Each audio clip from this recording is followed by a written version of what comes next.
Hi! Welcome to day 7 of 90 days electronic series.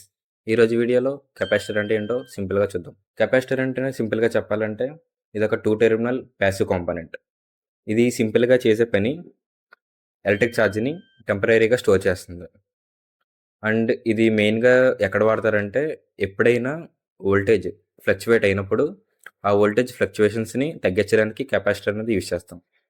అందుకే ఈ capacitor అనేది మాక్సిమం పవర్ సప్లై సర్క్యూట్స్‌లో అండ్ ఫిల్టర్స్‌లో వాడతారు. So, మనకి ప్రాజెక్ట్‌లో పవర్ కరెక్ట్‌గా ఉండాలంటే కెపాసిటర్ అనేది చాలా ఇంపార్టెంట్. సో, కెపాసిటర్‌కి జనరల్‌గా 2 టెర్మినల్స్. ఒకటి లాంగ్ టెర్మినల్ అండ్ ఇంకోటి షార్ట్ టెర్మినల్. లాంగ్ టెర్మినల్ వచ్చేసేమో పాజిటివ్ అండ్ షార్ట్‌ది నెగెటివ్. కెపాసిటర్‌లో చాలా వాల్యూస్ ఉంటాయి. సో, ఆ వాల్యూస్ అన్నీ కూడా డైరెక్ట్‌గా కెపాసిటర్ మీద ప్రింట్ అయ్యి ఉంటాయి. సో, మీకు కెపాసిటర్ అంటే ఏంటో అర్థమైందనుకుంటున్నా.